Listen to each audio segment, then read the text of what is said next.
Hey everybody, Danny Griffin with another Monday Mojo. This week's quote: every man dies, not every man really lives. William Wallace in my favorite movie, Braveheart. So what does it take to get so fired up that you do the extraordinary? How does the underdog overcome great odds to achieve the greatest defeats? All those obstacles, abilities pushed to the limits of the inconceivable. Yet in spite of the steep climb and the slippery slopes, the awe-inspiring achievements continue.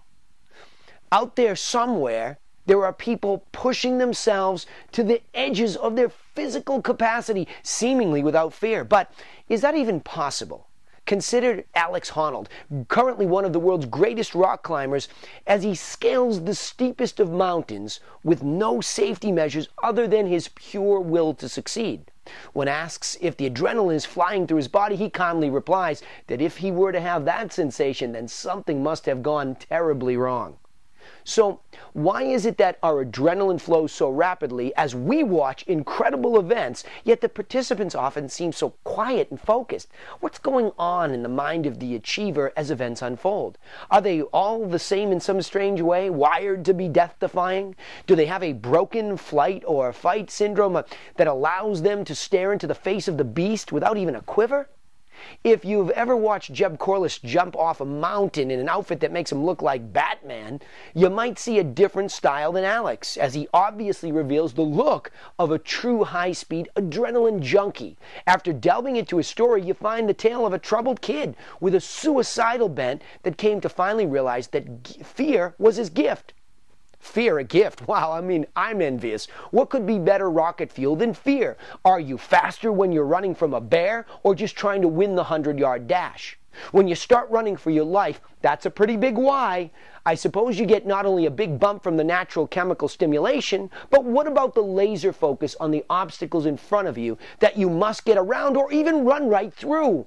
All of it in the blink of an eye.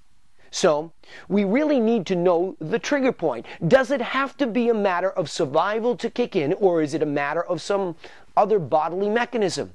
There are many examples of great achievement in the context of invention. How did Edison run for his life in the direction of discovery? Maybe all of this is just a matter of a simple psychological law of consistency. Once we really decide with strong emotions that we're going to achieve something, we seem to lock in and blind ourselves to the challenges. But what's the real tipping point? Commitment.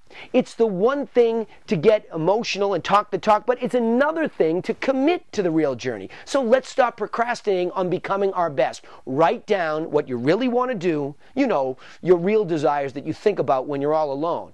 And then make a written commitment statement that begins with, I will. Hey, this is Danny Griffin with another Monday Mojo brought to you by Free Thinking Tools, asking you to think and thrive. And hey, if you like these, do me a favor, pass them around and share them. And remember, I will. That's where it all starts. See you next time.